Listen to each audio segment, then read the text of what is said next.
You're always in a rush to. Now we're live. Now we're live. So welcome to. Really, such an It was amateur your fault. move. Such an amateur move. So welcome to the Patreon show, season 2, episode 9. Don't look for 8. We are here in Nashville, we'll say Nashville Tennessee. for MCO. Music City Open. I just thought about something anyway. So welcome everybody again. I know this broadcast is. I didn't put the links like I normally do. Go ahead. Welcome everybody. Mm-hmm. Hello to my lovely wife. Thank you for joining. Can you hear us? I just want to make sure the audio is coming through okay. We got a little bit of a different setup today. So we want to make sure that we're coming through and that everybody can actually hear us. Again, this is our quarterly Patreon podcast, which unlike our regular podcast that we do just specifically and only accessible to our Patreon supporters, if you're on YouTube right now on our channel, you can actually see what's going on. All right, sweet. Thank you. So welcome again. We're here at Music City Open. We are in Nashville, excited to cover the FPO chase card for this week. 4 rounds. 4 rounds, yeah. This is the finale of the national tour for the PDGA. 2 really unique and different courses. Mill Ridge, which is the new one for this year. Mm-hmm. More of I got like a Jonesboro feel from it, from when we were out there today. More open than you're going to see from Cedar Hill. Oh, yeah, definitely. Sure. But I think the lines at Mill Ridge may be a little bit more. You need them a little bit more than you do at Cedar Hill. I mean, you need lines no matter which course. But if you're off at Mill Ridge, and that's because I sold more property to you. But if you're off at Mill Ridge, it can be punishing. It's going to be a long day out there for sure if you're not in position. And the locals were telling us that, you're going to need big drives and all that, but they have to be within specific landing zones, or you can be in trouble. But that's going to be a fun event. If you guys have not already checked out, we did have some coverage that was being released slowly throughout the week. We started on Sunday with the Magic City Mega Bowl. Round 1, round 2 was released on Monday, and today the final round over at Inverness Disc Golf Course was released as well. Inverness. If you remember from last year, we had some drama coming down the stretch. Cam Colblazer at hole 18 actually ended up tying with Zach Melton off of the chase card, and we went into a playoff on last year's coverage.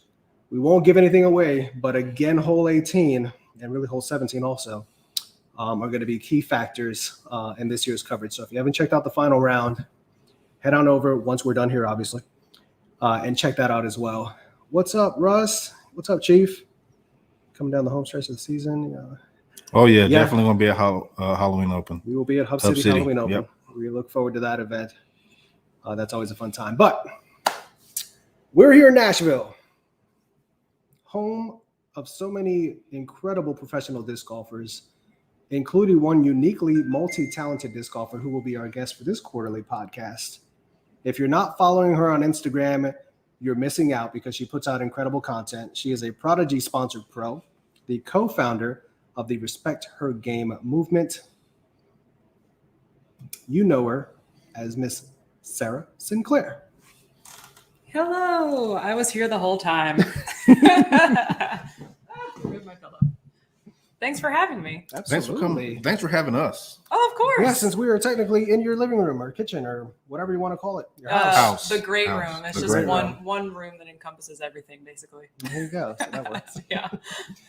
So Sarah, you've I said you're multi-talented. You've got a lot of things that you do. You had a big change. You were with Innova for however many years. How long were you with Innova? Yep. So I was sponsored by Innova in 2014. Okay. And then they gave me a great contract. It was an amazing partnership for a long time. As a part-time touring pro, I just felt very grateful to have the contract that I did with Innova for that long.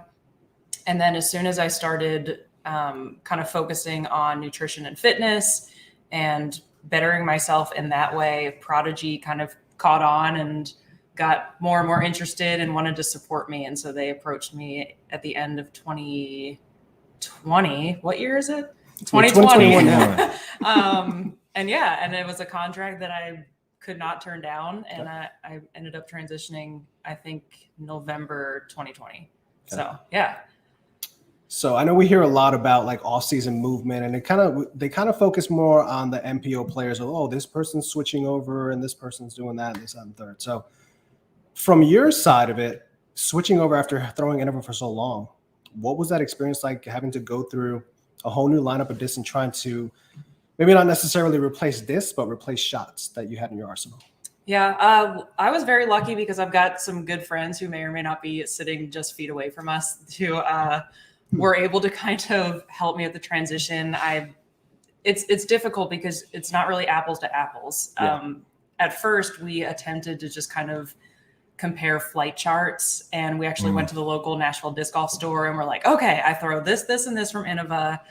How does this equate to Prodigy? And the answer that we kept getting is like, it doesn't really. Yeah. And it's just not really comparable. So I just talked to some Prodigy sponsored people and was like, I throw a Sidewinder. What is that going to be like? Okay, an H4, you'll probably like that. The other funny thing about transitioning at the time that I did is because with the giant growth in the sport, as you know, it was very difficult to get discs. Yeah. So we actually ventured down to Dalton, Georgia, which is only about 3 hours away, 2.5 hours away, and went to the Prodigy factory. And the shelves were a little bit more bare, as they were at most manufacturers at that time. And so it was like, all right, whatever's here is kind of like what I'm going to end up throwing, at least for the next several months. And I ended up building my bag around the H series and the X series. So I don't even throw any F or D series at all because they weren't even in stock. And so I just started getting familiar with those discs that I had available to me and ended up loving them. So yeah, it's been a great transition. I mean, with anything that you're really comfortable with, it's going to take some time to transition. But I love their plastic. I think the way that they've got their discs set up is really easy. Like obviously H4 is pretty understable. H3 is a little less stable, and that was really easy for me to figure out. So yeah, it's been pretty smooth. Have you dabbled at all with any of those other molds, or are you just completely like, I don't even want to? So I've got, I had some D2 Maxes, which I do like. I had some F5s at some point, but I'm really minimalist. And it's hard for me to have a whole bunch of molds when I'd rather just have a few molds to pick from and not have to confuse myself. So I tend to have, I think right now I've actually got 4 H4s in the bag. So I just have multiples of the same mold. And I haven't even, actually I really do like the Ace series as well. So I've got like P models, M models, and a few other random things here and there. So yeah, but no, I don't really throw Fs or Ds at all. How many discs do you have in your bag? It depends on the course. So obviously more at Mill Ridge because there's a lot of rough out there and you never know if you're going to lose one and not get it back. Yeah. At a course like Cedar Hill, that was actually my home course for quite a while. We live pretty close to there and I'm familiar with it. And I know there's not a high probability that I'm going to lose something and there's no water, anything like that. So probably 20 discs. Okay. Mill Ridge, maybe 30 just to have extras. And I have a cart, which makes things easier to kind of tote around. Yeah. So out of the 30, how many different molds are there? Oh gosh, you're putting me on the spot here. I've got X4s, X3s, a random X2, and then H4s, H3s, a random H1. So that's 6. Then I've got, I think, 2 like M1, M4, M model, P model, PA3s, which is what I put with, and PA4s. So what is that, like 10 or 12? About 11, 12. Yeah. That's not too bad. I'm impressed that I was able to do that, actually. Yeah. But it's just so easy to understand all the nomenclature around Prodigy discs. So yeah. I want to do something real quick. Okay. Which is, do I have my faces half off? Yeah, I want to switch seats with you. I want you to be center stage. All right. So Okay. I'm kind of allowed to, I project from being on my own podcast. I learned how to project my voice really well. So I need my little cheat sheet here. There we go. All right. All right. Yeah, that's better. All right. All right. So Prodigy, that was a biggie. One of the big topics that I wanted to go into is you were a big advocate for the Respect Her Game movement. That really took off recently. We still see it today. I know whenever we're putting up any type of content that revolves around women, we use the hashtag a lot. Yay, thank you. To help support that and keep that going. Tell us the idea behind it. What kind of sparked it? What keeps it going? Yeah, well, I don't even know where to start, honestly.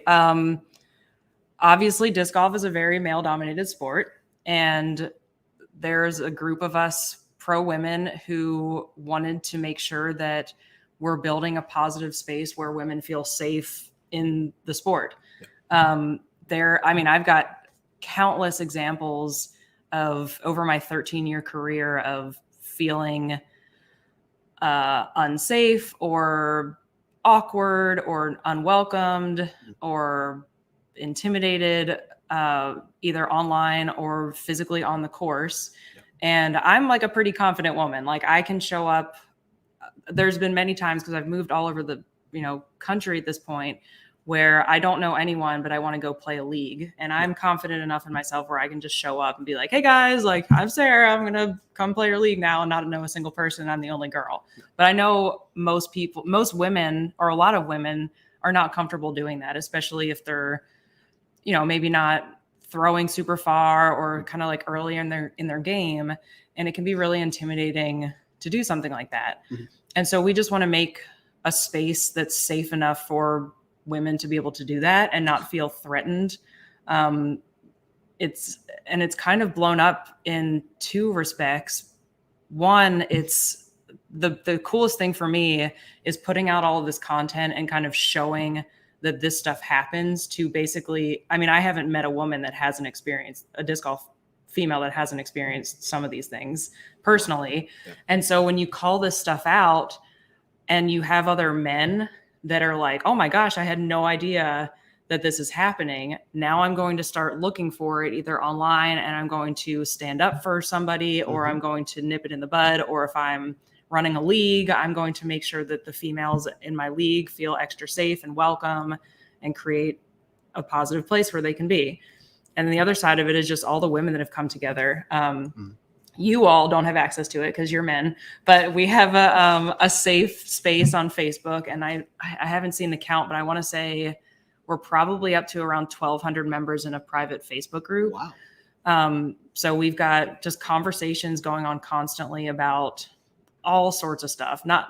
Nothing is, there's stuff that's specific to like this XYZ happened to me. How would you guys communicate around it? Or has this ever happened to you? But then there's other, just promoting each other, supporting each other, things like that. And I think just the coolest thing for me is seeing this hashtag just, I wouldn't say go viral, but in our disc golf community, it kind of has. Big, yeah. We've seen, just the other day, I was just scrolling through the Instagram discovery page, and it had come up in like Finland, and there's people worldwide that are using this hashtag, men and women alike. Yeah. And so it's just been really fulfilling to see everyone kind of get behind it, and I don't know, just be aware that these things are happening so that they can be confident enough to stand up for themselves or for others when they see it happening. Absolutely. It's a shame that it even had to get to that point to kind of raise awareness of it, but we love that it's being brought forth into the light and that people can kind of continue to see and really look out for it. Like it's funny to think, or not funny, but it's kind of sad to think that what you think might be normal or acceptable behavior really isn't in a lot of cases, especially when you're out amongst other men and you're like, all right, well, I can say it in front of him. Like, yeah, well, that's not, just because you can say it in front of another guy doesn't mean it's right either. Yeah. That when there's a female involved, that all of a sudden it's not right. No, it was never right to begin with. Right. And this is not just specific to disc golf. This is like a societal issue, but I feel like just having a voice, Katrina Allen, Sarah Hokum, Jessica Oleski, and then Emma Rose Hanley and myself are all kind of leading the charge. Mm-hmm. And obviously we've got some world champions who are heading this up. And it's just, I mean, it's cool to have really high level people that are backing this up. And like it kind of stinks that it's gotten to this point, but it's, I think, just remarkable that we've been able to call it out. And I hope change disc golf for women in the future, because people constantly talk about like, well, how do we get more women in the sport? How do we get more? Then there's really not a single answer to it. But I really think one of the most basic things that we can do is just simply making women feel safe to enter the sport. Yeah. And once they enter the sport, if they have a bad experience and they don't feel safe, or, you know, they show up to a league and the men are like hitting on her and like saying things to her that make her uncomfortable, is that woman going to come back? Nope. Probably not. Absolutely. And so we've just lost, and I'm sure that's happened. I've heard tons of stories like that. And you just think about all the countless women that could have been somebody in the disc golf community who have been alienated because of, men who make them feel uncomfortable. And I know it goes both. There have been some instances too where it's, you know, women who are the offenders, but generally speaking, it's men who are the offenders. So it's been awesome because like we've got the Instagram page and we've got tons of men using the hashtag that are, you know, think of themselves as feminists and just are completely blown away by other men. Like, oh my gosh, I had no idea that you get direct messages like this. Like I had no clue. And it's because those are the men, those are the good guys. Yeah. That are now seeing the other side of their gender, unfortunately. So yeah. I have our mission though. I wanted to read it because I have a little cheat sheet. Okay. Please do. I don't want to mess it up. Okay. So our mission is 4 parts: to bring awareness to the uncomfortable situations women endure in the disc golf community, created and perpetuated by sexism and objectification and a dismissal of women as legitimate athletes. 2, educate disc golfers on actionable ways to do better and why it is vital to the growth of the sport. 3, empower disc golfers to stand up for themselves and others when we experience or witness these transgressions on the course or on social media. And 4, advocate for infrastructure that creates an environment supportive of marginalized people and break down discriminatory practices and cultures. So that covers a lot of ground. It does. And yeah, it's just been really fulfilling to see the whole movement kind of come to life. So one thing I wanted to quickly touch on there was the not legitimizing women, or not seeing women as legitimate athletes, as covering the women's divisions as much as we have this year, and watching what the women do on the course, and then us trying to schlep up to the tee pads and try to replicate any of those shots. We are blown away by the ability that the entire FPO field has on the course, and it's just, they're remarkable athletes. Like, there's not like, oh, she throws good for a girl. No, she throws well, period. Yeah, and that's one of the cool things that like that people have said for so long, just not even in disc golf, is like, oh, she's good for a girl. And we're just trying to edit those conversations or edit those sentences so it's not, you get rid of the for a girl part. Like, you're just like, you throw well. Yeah, you're a good athlete. Period. Yeah. So yeah, it's been pretty cool. There's like TDs all over the country and world that have used the Respect Your Game hashtag for shirts and hats to raise money for things like Throw Pink and their own local women's scenes. And it's, Oh, I'm excited about it. My wife chimed in and says, you are the type of woman I want my daughter to look up to. Aw, don't make me cry. That's so sweet. Thank you.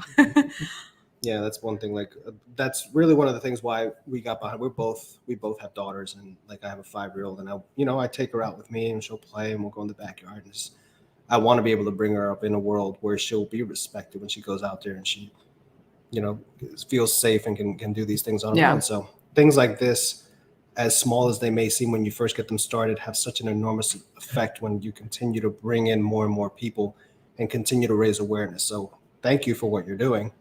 And thank you for continuing to push that message out there. Yeah, thank you. And I just want to reiterate that even though there's 5 of us that kind of lead the charge, we think of this as everybody's movement. Mm-hmm. The 5 of us are not going to be able to change the disc golf community in Oklahoma or Florida. You know, we're just 5 people. So we really want everyone to kind of take a hold of this and use it in their local communities and just look out for ways that they can continue to push women's disc golf forward by making a safe space for women. So we need y'all's help. Yeah. We can't do it on our own. Absolutely. So how can people kind of continue to move this forward and get involved, so to say? Yeah. So if you are a female disc golfer, we've got a Facebook group. I think it's called just #RespectOurGame. Just search that. We also have a public Instagram, so you can check that out. We're sharing lots of pictures of, disc golf women with lots of quotes and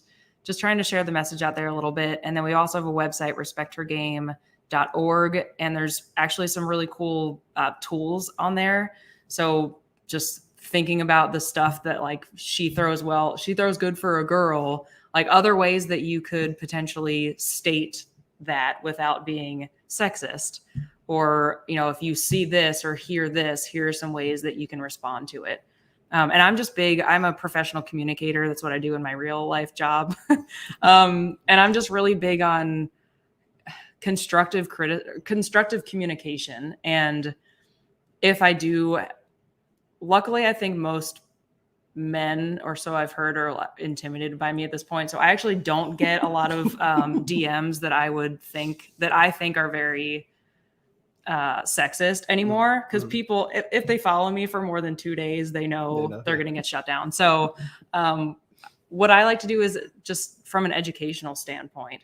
So if somebody has a remark toward me that I may take offense to, I'm never going to like curse at them or get really aggressive or get overly emotional. I just try to lead with education. And I tell them why something is, I can't even come up with an example right now. It's happened recently where I've just been like, hey, please, if someone remarks like on a video of me throwing and they remark on the way that I look, I say, hey, please, let's just talk about my game and not my body or not the way that I look. Yeah. So things like that. I'm just always trying to spin it into a positive way and just to educate, like, I'm not going to tolerate you talking to me in that way. Yeah. And if that's why you're following me, then I would appreciate you unfollowing me, because I want to be valued for my skill and my intelligence and everything else. Mm-hmm. And I'm not here for you to be commenting on my looks. No. So I'm really big on that as well. And I try to teach, a lot of times I'll screen capture that stuff and I'll share it in the group or even share it to my stories. And I've had a lot of women. We've seen them on your stories. Yeah. And a lot of women are like, man, this is really helpful. Like, I never know. Usually I just ignore them, or I never know how to respond to this stuff. And I'm like, well, it's totally valid to ignore them. I choose not to, because I want to educate and at least maybe give them the benefit of the doubt a little bit, and then block them and then share their stuff. But no, I mean, I try to be as respectful to people as possible and just lead with education, really. All right. Yeah. Well, thank you for that. We definitely wanted to give you some time and kind of give you the floor to talk about that, because that's such an important thing that's going on right now. So thanks. Absolutely.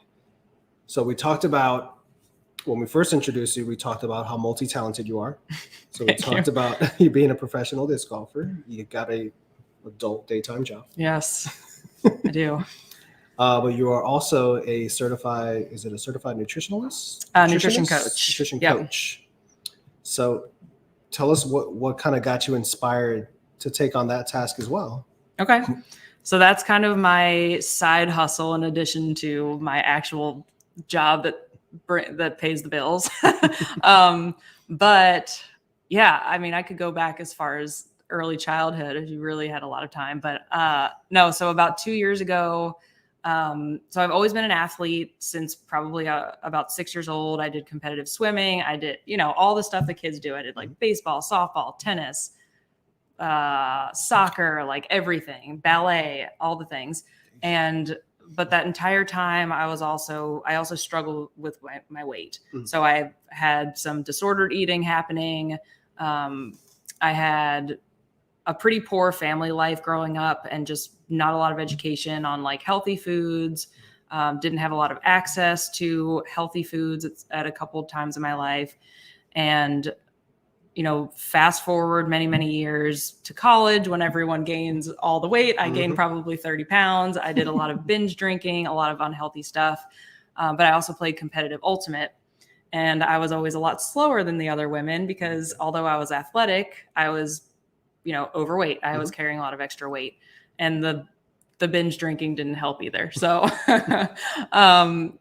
so I had tried all the things like cutting out the carbs, doing like some kind of keto, like clean eating, just like all the like fads, fasting, like all the fad stuff. And of course I would like gain 10 pounds, lose 10 pounds, gain 10 pounds, lose 10 pounds. And then a couple of years ago, I joined a local gym and I'd heard about this concept called macro tracking. And I was like, oh, it's just like another one of those damn fad diets. I'm not going to jump on that bandwagon again. But the owner of the gym was like, oh, we've got this, this group nutrition thing that we're like a challenge that we're doing. And you seem really motivated. You should join it. And I was like, okay, fine. So I reluctantly joined it and I dove headfirst into the world of tracking macros. And so macros are, everybody eats them. They are carbs, fat, and protein, and they are what makes up calories. Okay. So any food that you eat has carbs, fat, and protein, at least one of them. So I actually found a strategy that was sustainable for me, that felt healthy for me, and didn't feel like I was sacrificing all of my favorite foods and depriving myself or starving myself or having to like run 1,000,000 miles a week, anything like that. And it just felt really natural. It was just like, all right, you're going to, instead of just simply tracking calories, you're going to go one step further and make sure that you're eating those 3 macros in the correct ratio. So you kind of prioritize protein. Okay. And then carbs and fat are calculated based on other stuff. So I did 2 back-to-back challenges through this gym and ended up losing 30 pounds. And that was 2 years ago. So I haven't gained any of it back. Whoa. And that's when I knew that this was like a sustainable lifestyle change for me. After, years of disordered eating and like just unhealthy mindset around food and all these different things, I was like, wow, I can actually eat cereal. Like I hadn't had cereal in like 5 years. Or I'd have ice cream and then I'd feel absolutely terrible about myself and then like wouldn't eat the whole next day. Like crazy stuff like that, that so many women battle with. Men too. And men. Yeah, exactly. So I totally nerded out on this and was like, man, like more people need to know about this. Like, cause like if I can do it, other people can do it. Right. And so I ended up, so of course, like quarantining in the pandemic was awful, but I really took advantage of the time and I'm a very like action oriented, productive, motivated person. And I went like crazy and ended up getting my nutrition certification through this company called NASM, and then launched Get Gritty Nutrition in May 2020. Okay. And so I started doing group coaching only because I was also balancing a full-time job. I do healthcare communications and healthcare marketing. Okay. So I was working like a full-time corporate job and then launched Get Gritty. And then this past May, I just got my LLC and transitioned fully over to one-on-one coaching. So right now I've got a roster of about, I think 7 or 8 clients that I work with one-on-one. And they're all in kind of different stages of everything. If like where they are in their weight loss journey, where they are in their mind, like the mindset stuff is really big for me. And it's actually the thing that I'm most fulfilled by. I'm kind of like a therapist. I've got clients a psychologist and everything. Well, because like food is one of those things that our culture is just so, I mean, it's tied to everything. Like all the traditions, like sports, you go and you tailgate, like your family eats certain foods for certain holidays. Everyone's got like their comfort foods that they love or whatever. And so there's a lot of barriers to break down when it comes to the mindset change. Yes. And some people it's harder for than others. It's really, if you've been into like a dieting mindset for a really long time, like where you've only done crash diets and you think like, oh, I need to lose 10 pounds in 2 weeks. Well, that's not sustainable. Right. Yeah. So I really teach balance and sustainability, lifestyle changes. Like if you were to go, I just went food shopping about 2 hours ago. And if you were to go through these cabinets, you'd find cereal, chocolate. Where is it? Cereal, chocolate, some like cake mix, some buttercream. But then of course, like 80% of my diet is from nutrient dense foods. I don't like using the words healthy or unhealthy because no food is inherently healthy or unhealthy, which is my philosophy. It's every food has a place in moderation, whether it's a place for nutrition to get your nutrients and to get your fiber and to get your protein, or there may be a place in your diet for it because it gives you comfort, or because, you know, I really like M&Ms. And so I'm going to have M&Ms when I want to, and I'm going to fit it in. Like I've got my macros that I have to hit every day. I actually have my own nutrition coach who keeps me accountable. And so as long as I hit my macro goals for that day, I can eat whatever the heck I want. M&M's, plain peanut butter. I really like peanut M&Ms. Yeah. Actually, they just came out with, it's like one pack, but I think it's, yes. See, I like that kind of, I'm a child. I'm just like, come out with that, but yeah. Oh, they didn't? Okay. Oh, the last cool thing that I just had was like, they're not really worth it. So sometimes you just have to be like, okay, is this tiny thing that's like 500 calories really worth it to me? Usually not for me, but I had to try these Reese's cakes, and like one of them is tiny. It's like this big, but it's like 200 calories, but I had to try it. So stuff like that, where I'll just like impulse buy something because I'm like, man, I really like peanut butter and chocolate and I haven't tried this thing. And I try to post stuff like that because I think people assume that you're only eating Brussels sprouts and kale. Yes. And I love Brussels. So I was going to say, like, I've got all that stuff that I listed, but I also have apples and bananas and broccoli and Brussels sprouts. And that's what I like 80% of my diet is like actually nutrient dense foods. And the other 20% is like the stuff that I love to eat, because if I deprive myself of that, the yo-yo dieting is going to come back, where I'm like depriving myself and then I binge and then I feel bad and then I starve myself. I mean, it's just like this vicious cycle that so many people go through. So I'm all about trying to get people to eat in a balanced way and start thinking about, you know, having grace with themselves. If they go off, this client will never see this because she's not a disc golfer, but a disc golfer or a client of mine, you know, went to a wedding this past weekend, and it was a traditional Indian wedding that was over 2 days. And Indian food notoriously is high calorie. I love it. It's like my favorite food ever. And, you know, she ate a ton of food and she was like, oh, I feel kind of bad about it. And I was like, when is this couple ever going to get married again? Are you ever going to have this experience again? No. Yeah. So like, it's one weekend, move on, like put it behind you. It's totally fine. Just move on. But when you get into this like unhealthy dieting mindset, people just beat themselves up and then they do crazy stuff to try to make up for it, like run 10 miles when they hate running or whatever. So I'm just all about trying to bring people back to balance and doing what they need for their body and their soul to, like, you know, lose weight in a healthy way. So how can somebody contact you or get a hold of you if they wanted to have a consultation with you and kind of see if this is the right fit for them? Yeah. So I do the one-on-one coaching. I am sort of taking applications. So I've got a website, getgrittynutrition.com. I've got kind of a wait list going. And then I also have a self-guided program. So I've built out an entire online course. I told you I nerded out on this stuff, and I'm like, I take everything to a 12. That's how I am. So I built an entire online course that features video modules, a 40-page guide that I created. And what happens is you buy the program, and then I give you your custom macros, and then give you like all this customized guidance. And then you get access to the course and the guide, and you kind of self-guide yourself through it. And it's great for people who are self-motivated.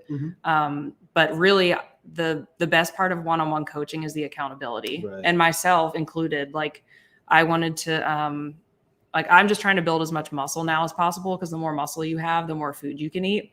And so I just want to eat a lot of food. And so, That's yeah, good, like, that's good to know. yeah, because your basal metabolic rate will be higher. So you'll burn more at rest. Obviously, everybody knows that. Yeah, your BMR is higher.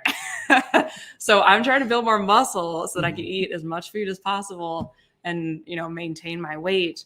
But even as a nutrition coach, I've got issues too. Like I'm not perfect. And so I actually found my own nutrition coach, and she keeps me accountable. And I think it's honestly, the accountability part is like worth all the money, because if I didn't have someone that I had to report to on a weekly basis, I, you know, fill out all my numbers and take my measurements and send her pictures and all this stuff, like I would be going on my own. And yeah, so I've got the application for the one-on-one coaching. I've got a self-guided program. And then I also just put out like a ton of content, like you said. And so I would kind of call that just free advice. I try to put out as much content, either sharing it from other people that I follow on Instagram as much as possible. I put out your as Instagram here. Oh, sorry. My what you Instagram is frisbee.food.fitness. I also have a email newsletter. It actually went out about 2 hours ago. It's a monthly email newsletter that you can sign up for in the bottom of my website in the footer. So check that out as well. We'll put that in the description. And I know you guys are watching live, so we can't do it now, but if you go back and watch it, it'll be in the description of her Instagram, and we can link your information for all your different sites as well. Sweet. Thank you. That's a lot. I know. I told you, I was like, as long as I can talk forever about anything. No, that's fine. It makes it easier because then we have to talk less, so it's perfect. I'm interested in the macros. So give an example of a nutrient dense food versus a less nutrients dense food. Okay. So a nutrient dense food, something that I have, let's see. Like quinoa is a good example. Quinoa is a great source of protein. It's a great source of carbs, and it's a great source of fiber. Okay. Other nutrient dense foods, really just whole food. So any whole fruit. The whole store? Yeah, Whole Foods. Yeah. any fruit or vegetable that, you know, contains vitamins and minerals. Fruit and vegetables have fiber. It lacks the protein part of it, but it's got great carbs. So something like that. And then a less nutrient dense food would be something like M&Ms. Or lemon heads. Or lemon heads. Whatever your Nobody vice eats lemon is. heads. Lemon heads are my guilty. Are they? Oh, man, I love them. You like the sour stuff? I'm not like a I will fruit eat a candy kind lemon. of person. Ugh. I mean, I'm not judging you. I'm not that was a much. judgy I'm not sound. judging you that much. That's a judgy sound, but okay. I want to see you just eat a whole lemon. Just will. bite into a whole lemon. I will. Do you have lemons here? Do you have lemons here in the house? I don't. Oh. We have lemon juice. I'll drink that too. Oh my I gosh. just You drink straight. What is wrong with you? Not lemonade, like lemon juice. Yeah. Wow. Well, I won't Burn your like, throat. I won't like drink it, but I'll taste it. No, Interesting. Yeah, I love lemon. I don't know why. Just Well, now I know what to get you for your birthday. yeah. Like I saw, it was at Publix. They had this little, it was a spray thing. You cut a hole in the top of a lemon and you put the spray thing in there and you just spray the lemon juice directly from. That actually works? Wow. For a while it does. For like a day or two. Yeah. Then it no longer works. You need a new lemon. But yeah. Interesting. So you were saying something about like the guilty pleasure foods, and you know, you still need to have those. Yeah. And when as you were saying, I'm like, food is attached to everything, like even memories, just smelling something For sure. will take you back somewhere. And so sometimes being able to be in this lifestyle, I hate calling stuff diets. Being Me in too. this lifestyle. I always say nutrition plan or And still being able to connect with that emotion that you get from eating whatever that is when you need it. Like if you need that emotion every day, we need to find something else. But like every now and then you just want your ice cream, you know? Yep. Oh, I've got ice cream in the fridge. Yeah. I mean, I think about so my grandmother, we called her Gooba, and she made some really good mac and cheese. And luckily, my husband, Sean, makes some really good mac and cheese too. And I'm like, man, if I gave up carbs or if I gave up whatever and was no longer allowed to was putting just limitations on myself and wasn't allowed to enjoy this food that I've loved since childhood. Like that would just, what kind of life is that? It's not something that is sustainable for me or for the general population, I don't think. So that's what my whole coaching philosophy is all around. It's just enjoying your favorite foods in moderation. And still, if your goal is to lose weight, doing that. Some people's goal is just to like find out how to eat in a healthy ratios for themselves. I haven't worked with anyone yet, actually. So I won't name him, but a well-known male disc golfer asked me at Delaware. Asked me at Delaware during a practice round, like how to gain weight. And so I haven't worked with anyone, but that would obviously be like a calorie surplus. And then lots. I was like, you need to hit the gym, man. Like you need to start lifting weights and eating way more food than you think you need. So, but yeah, it's interesting. I've got another client that is a marathon runner and then found out she was pregnant. So I'm coaching her through pregnancy as she is training for a marathon as well. And she's out in California. Wow. So that's been really cool. It's just a great experience for me as well, because I had never worked with anyone who was training for a marathon or pregnant. And now I've got both to deal with at once. So it's just like, it's really cool experience for me. Challenge accepted. Yeah. I mean, we ran into Brian Schweberger at Masters Worlds, and I didn't recognize him when I first saw him. Yeah. Like, he looks like a completely different person, and he credited so much of the transformation to you and everything that you've gone over with him in terms of nutrition. So firsthand, I can't take all. I know he is so sweet and he gives me so many shout outs, and I did have a consultation with him and kind of led him in the right direction. And he bought my self-guided program. So he's got all the resources, but really, I mean, he's doing it on his own. And so I just gave him the tools and the resources and the education, and he's the one that's applying it and like just totally has been in beast mode. Yeah, it's absolutely amazing. So did he nerd out as well? It seems like it. Yeah. I mean, I gave him all the resources and it seemed like he read or watched everything that I gave him. So I'm really proud of him, but I know he gives me credit, but he really deserves all the credit. Like you just need like that little bit of guidance, and you follow the road, and then you just kind of take over from there. Some people are like that, where they don't necessarily need the coaching or the hand holding. Right. They're self-motivated and driven. They get it done. Other people require it more, or definitely need it more. Yeah. Until you kind of get going and everything. But yeah, it's still a matter if you weren't there to kind of point them in the right direction. I mean, how many times has somebody tried to do something like this on their own, and they go on YouTube or they look up on Google, how do I do this or how to do that? And you get 47 different answers that all contradict each other, and you just end up hurting yourself in the end. Yeah. I mean, that's part of it too, is just, it is really confusing. And even all the calculators, like you can go on and try to calculate what macros you should be eating, and maybe it could be sort of correct, but it's just a whole different thing when you have a coach who is giving you a set of numbers based on like all of your, I mean, the application process that I have, I ask you tons of questions. And then after that, we get on a phone call and I ask you even more questions to make sure that I'm leading you down the right path and, responsibly helping you based on your history and your potential health conditions, things like that. And no internet search or calculator can do that for you. Right. So yeah, I mean, it's cool because I think the year that I just did group coaching, I think I coached around 60 people, and I would say at least 80% were disc golfers around the country and Canada. I had a guy from Canada that was in my group, one of my groups as well. So it's been awesome. Yeah. I mean, the disc golf community has been really accepting, and it's just with the transition of, the growth of disc golf and the transition to more athletes, I think the nutrition piece is really kind of fitting in at a nice time, especially with Disc Golf Strong. I actually teamed up with Seth from Disc Golf Strong for a podcast about a month or so ago. Okay. So he and I are on the same page. Like we speak the same talk, like have the same sort of philosophies about stuff. And those things kind of just go hand in hand. So it's been a great partnership, and I've gotten lots of great feedback from the disc golf community. So yeah.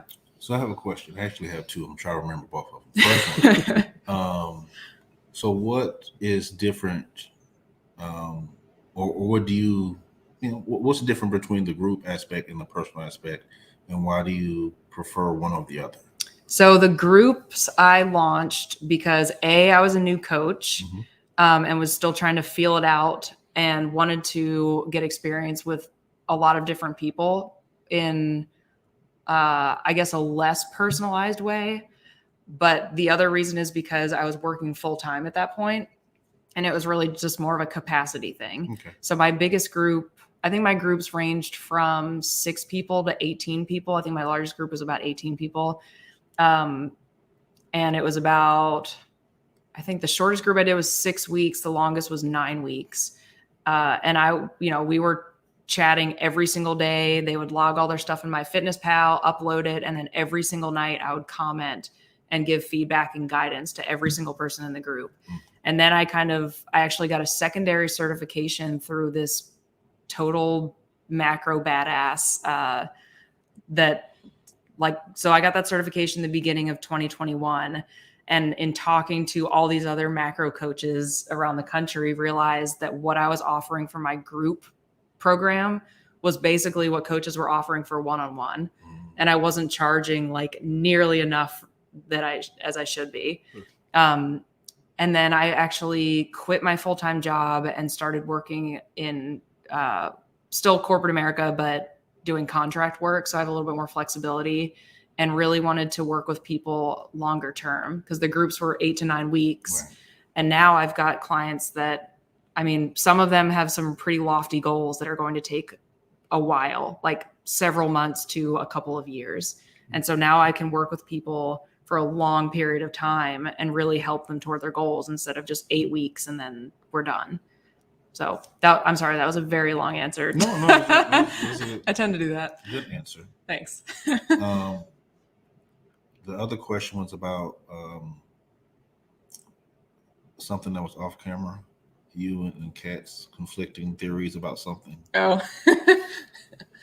Yeah. Well, okay. So the other part of this too that I always fail to mention because I don't like to overly promote it, but I've been a vegetarian since I was 19 years old. And that doesn't come into play in my nutrition coaching at all. Actually, when people come to me and are like, oh, I want to try being a vegetarian, I kind of question them on it. I'm like, is it because you don't want to eat animals? Or is it because you think cutting out an entire food group is going to like help you lose weight? Right. And if it's the latter, then we don't go down that road. But if they're very interested in plant-based foods and, don't feel good about eating animals, then and that side note, the woman that I'm working with who's pregnant doing the marathon is also a vegan. So she's like a super unique client, but I can help her because I'm a half marathon runner. I've been a vegetarian for a really long time. I have never been pregnant and don't plan to be, but there's lots of resources out there for that because that's happened for a very, very long time. Yeah. So when it comes to our differing philosophies, I don't want to speak for Kat, but we have good conversations about just diet is just so individual to different people. So I know she feels really good on the carnivore diet. That's not something I would ever choose for myself because I don't ever plan to eat meat again. I possibly, if I have dementia and I'm senile and I'm like in my 90s and don't know what I'm doing, then and mistake it for a banana or something. Very possible. I don't know. I'll never say never. There may come a day where I don't know, like I'm driving past a Chick-fil-A and I'm like, man, I just need to eat chicken. But in 16 years, that has never happened. And I don't ever see that happening. But really all that to say, no diet is right or wrong or one size fits all for everybody. The macro tracking strategy may not be right for everybody. There are people that I've coached in the group program whose lifestyle it doesn't exactly fit with. I worked with an ICU nurse and she had a crazy schedule. I think she was working like 4 10-hour shifts or something. And it was nearly impossible for her to meal plan and to track all of her food. Yeah. Her schedule and everything was just so inconsistent that there was just a level of commitment that she just couldn't meet, on top of, you know, raising her kids and doing all this stuff, Saving lives. other stuff. Yeah. And saving lives. Exactly. You know, during a pandemic. Yeah. So there's some people that do want to just, you know, cut out all carbs because it's easier for them. And if they see results with it, then cool. But I think most people would prefer to have a balanced diet and to be able to eat the foods that they love and not feel bad about it. But if they're able to cut out and want to cut out entire food groups, you know, do you. Everyone's going to have different take on that. So yeah, we can still be friends. She's got her earmuffs on. There's a 2-time world champion here. Uh-oh. You said you didn't want to be a special guest. So wanted to kind of switch gears again. We are going to do our giveaways. I know we have our monthly giveaway that we do for our Patreon subscribers, and then we have the quarterly giveaway, which is the big giveaway for our Patreon subscribers as well. Sarah has graced us with a couple of awesome discs. So our monthly giveaway. Yes. Which one is this? Beauty. Okay, so this is an H4 in 400 plastic. Oh, it's hard to see. There we go. Okay, so the stamp says, "Be kind, be fearless, be authentic." That's kind of my motto. So it's very pretty, very pretty. And then for our quarterly giveaway, and we'll do these a little bit later on, we've got 2 discs, one being the something. So this is an F3 in 400G plastic. Oh, and all of these are max weight, by the way. Very pretty. And this one is an H3, I believe. Yes, H3 and 400 plastic. All the same stamp. Bam. So if you guys are not Patreon subscribers, the only way to win these things is to be Patreon subscribers. So we have a monthly giveaway and a quarterly giveaway. Quarterly giveaway is always a little bit bigger. We will have these 2 discs, and we'll throw in some extra goodies as well on those. And then our monthly giveaway will be the first disc that we showed you here, as a thank you for being a Patreon supporter. But before we do that, I just wanted to touch base on what's going on now. We're here in Nashville. We've got the MCO. Yes. You're playing in the event? I am. Thoughts on Mill Ridge? Well, we saw you on hole 1. We're not going to say what we saw on hole 1, but are you biased at all? No, I'm not biased at all. Okay. No, not at all. Because who designed the course? Yeah, so my husband designed the course. The course also hates me. If you follow me on Instagram or Facebook, you might have seen my entire face and neck covered in poison ivy from doing coursework. And that's not specific to Mill Ridge. That also happened to me last year in my own garden, where I had to drop out of MCO because I was on tons of medication to get rid of poison ivy. But anyway, the course, I love it. The property is beautiful. Think, like you said, kind of Jonesboro-ish, rolling hills, a great kind of, there's lots of short holes. There's long holes. I'm not being very descriptive. It's actually very challenging for my game because you've got a lot of tunnel shots off of the tee, but not only that, sloping fairways.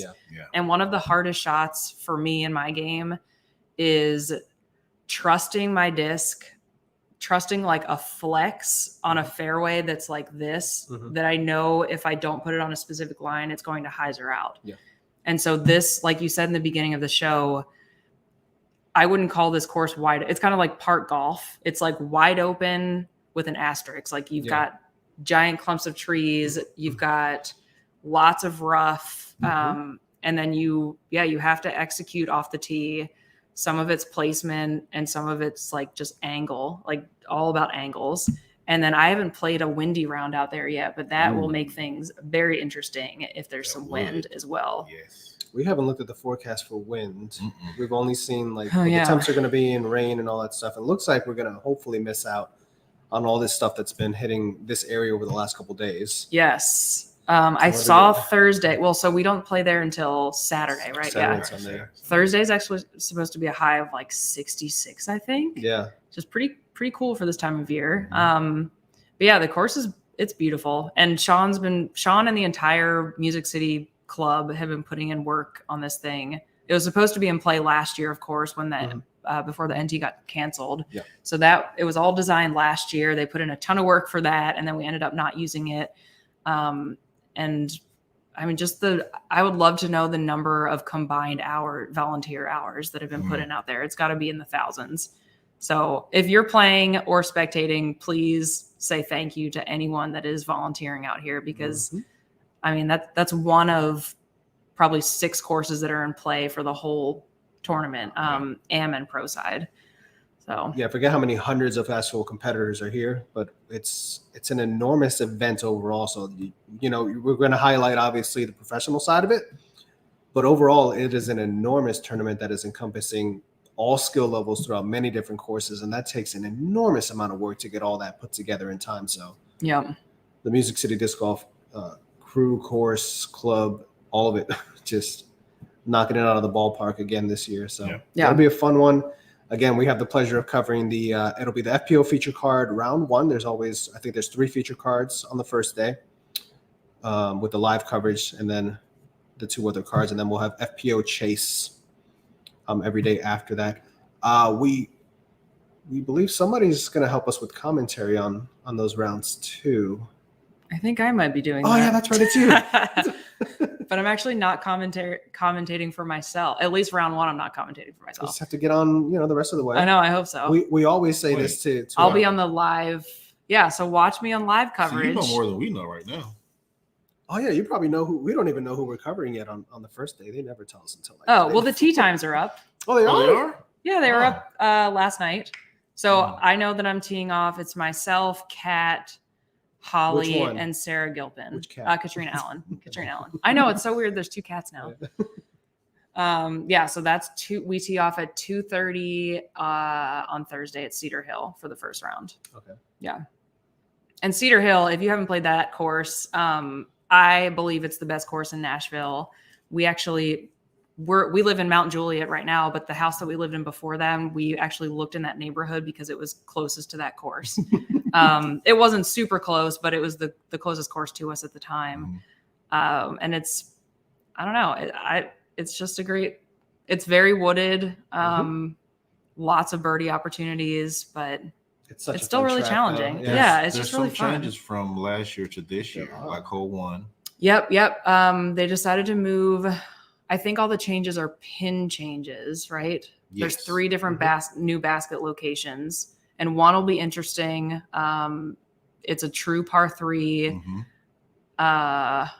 It'll be interesting. I don't believe the yardage that was on the sign, but what does it say? I haven't even been out there yet. We actually tried to play a practice round there yesterday and sat in the car in the pouring rain for an hour and a half and never got out and ended up driving home. So I think on the sign it says something like 304. That is not 304. It's you think it's further? Yeah. It may be because it's definitely further. It's with the ceiling and everything. Yeah. Well, not even that. Line of sight is further than that. If I had my laser on me, I would have ranged it. But yeah, I'll range it tomorrow. Yeah, it's not what's on the sign for sure. Spence, we feel you. Love Cedar Hill. It's definitely every time we come here, I'm excited to play that course. So we got to play it today, kind of in a rushed round because we thought we were going to get rained out at any point. But yeah, that was always fun. So looking at if I'm looking at this correctly, it looks like our feature card is going to be Rebecca Cox, Sarah Holcomb, Valerie Mandujano, and Missy Gannon. Nice. Okay. So that is a fire card. Yeah, for sure. It's a good card. So looking forward to that. Are there any notable changes to Cedar Hill that you're looking forward to or not looking forward to? Like me personally, I probably wouldn't be looking forward to hole 2. I was going to say hole 2. So there's 3 inner holes, and hole 2 will be using one of the pin locations for the inner holes, which just makes it really far. But that's one of those holes that you've got to execute off the tee immediately, because if you don't, it's kind of a placement shot too. It's a hyzer around the corner, and it's kind of an S. And then if you don't get in the perfect place on your drive, then you kind of just have to pitch up and lose a stroke on your next shot. And then it just pushes way back in the woods. So I'm used to playing, like I would have considered that my home course for a couple of years there. So I'm comfortable overall. Some pin placements, there's a lot of pin placements out there in general, and some I like better than others, but I think they've chosen for the most part pins that I like. And I had no no decision making. Yeah, no decision making power on that, Officially, unfortunately. No. Hole 18, are the women playing that? Are they playing the deep position this time? I 'Cause we didn't think see a short so. one. I think so. Yeah? Okay. Yes. Holy cow. Yes. Hmm. That hole is very challenging for my game. I know Katrina throws a really cool roller that gets inside the gap. I can't do that. So I just try to throw a big turnover and try to line it up with that gap as much as possible. Yeah. But then even if you're lined up to the gap, Your prize is nothing. It's Yeah. just you're shooting. it's like low ceiling Yeah. downhill. Yeah. But you need to push forward a whole bunch, and there's just lots of trees and raw. Yeah. Mhm. It'll be fun though. It's definitely you kind of love to see that though, because coming down the stretch, that's like one of those obviously- holes that's anything can happen. Right. For sure. it Yeah. just builds the drama, and that's going to be a tough one. Although it won't be. It's the first 2 rounds that are going to be at Cedar Hill Yeah. this year. Yeah, true. So, but still, they say you can't win a tournament on the first day, but you can lose it. I have been there many times. I've lost many tournaments on the first day, many times. Yep. Let's do one of the giveaways. Can you pull up random.org? I'm down to like 3% on my phone. Yeah, but I don't have my normal thing. I'm in set up in front of my computer. Got my 2 monitors. I have a spreadsheets laptop pulled right up. there I You could don't, grab. you don't need any of that. What do you need to know how many Patreon subscribers we have? That and their numbers. What do you mean their numbers? Their phone Like numbers? if I say number 3, who's You guys that? are like an old married couple. Yeah. Oh, I'm yeah, sitting it's between just- an old married couple. Yeah. It's just always something. I say something, I got to get something back. I have He's no not idea what talking. that's like. No idea. Yeah. But yeah, so if number 3 wins, who's that? The third person on the list. What list? I'm going to pull it up now. See, and I sort the list by different things, so they're not the same all the time. Mm-hmm. I can pull up random.org. Don't put me in the middle of your squabbles. Active patrons. Okay.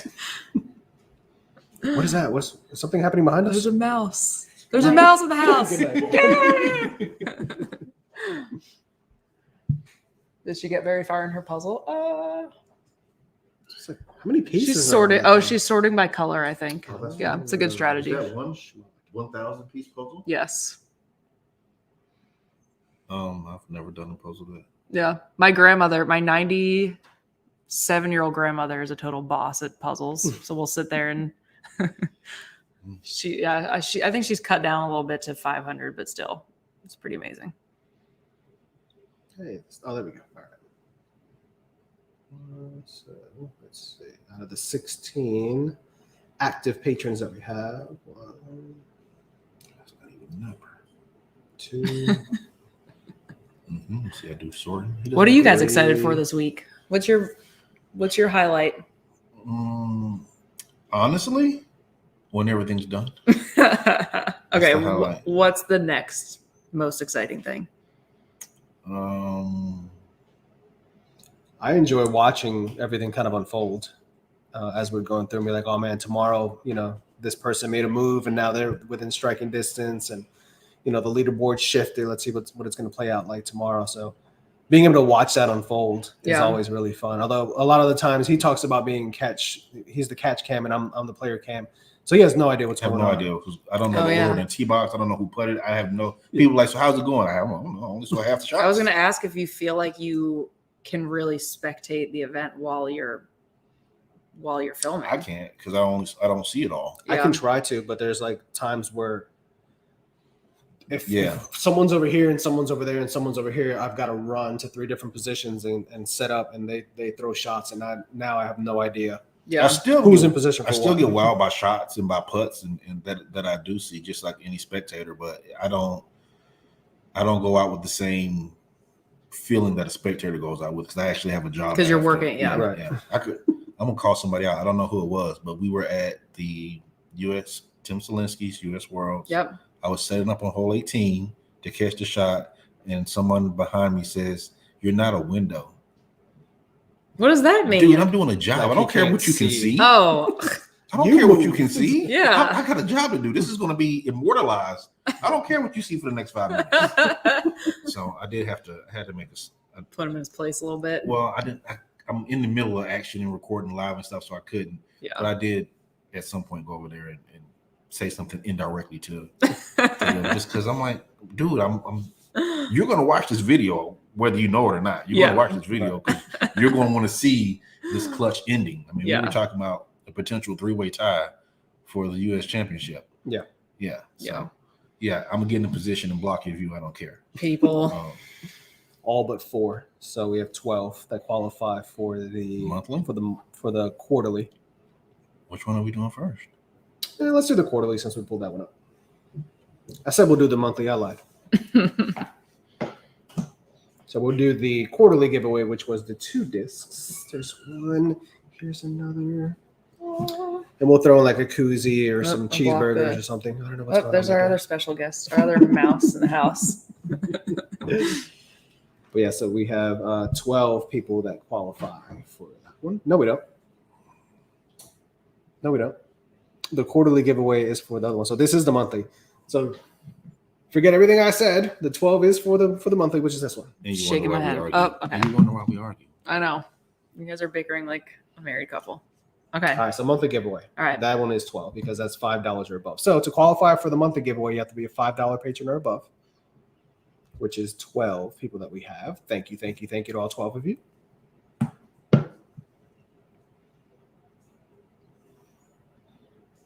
Are you ready?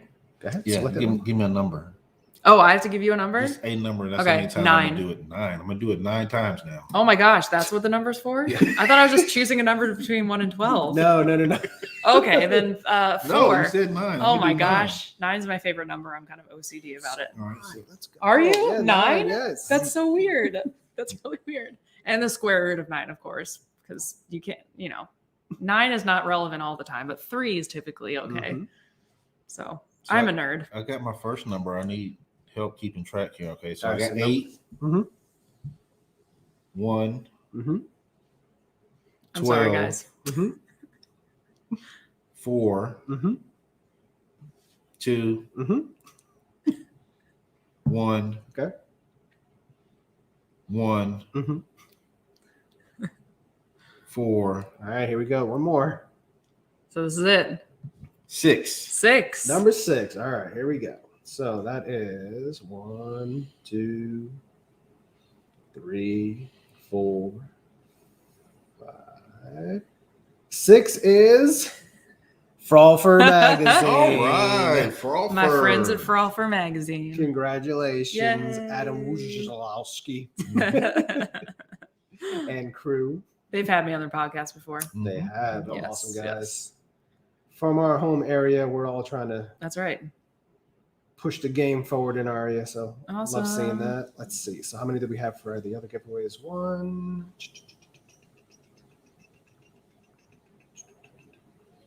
1, 2, 3, 4. What? It's 4 for Okay. the quarterly giveaway. So we'll go ahead and do the quarterly one as well. We don't want to take up too much of Sarah's time. All right, I'm gonna go 2 now that I know what I'm saying 2. Okay. Now that I know what I'm saying numbers for. That's a good strategy though. Make it very random. Yep. So 1 Okay. and 4. 4. There you go. So the final one is. We haven't had him win in a while, but congratulations, Giggle Shack, Jason Giggle Shack. Laughing House. All right. I thought you were about to say Sean. I was like, whoa, Sean went Medina? again. No, Sean is, And again, I'll tell you. Sean is out and about in my country of Puerto Rico. Yeah. Enjoying Nice. himself. Yeah. That's cool. So congrats, Sean. I'm sorry, not Sean. This guy win all the time. There was one time where he won like did 3 times in a row. Yeah, Oh we my had, We had gosh. to like eliminate him from winning. Yeah, so we need to take a break. Congrats, Laughing House. We'll go ahead and send these 2 beauties out your way. And we've got our. I already forgot who our monthly. Frolfer Magazine. Frolfer Of Magazine. course. How did you Jesus Christ. forget? Frolfer Magazine. Boom is our winner. Sweet.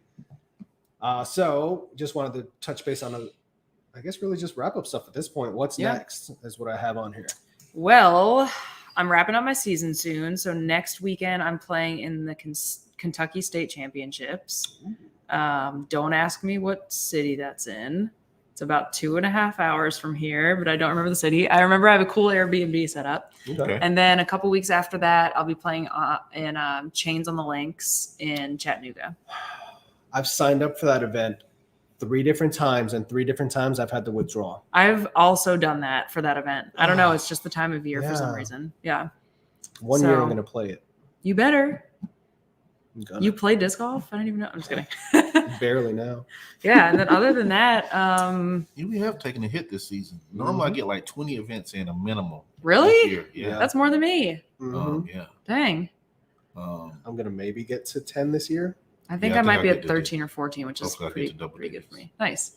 I will also have a new fundraiser disc coming out at the end of October / Halloween / my birthday weekend. So check that out.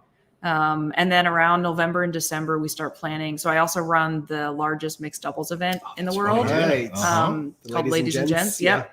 And I used to run it in Columbia, South Carolina, where I used to live. And then we recently moved it to Middle Tennessee because it was a lot to drive 7 hours to run an event. So we'll be doing that again.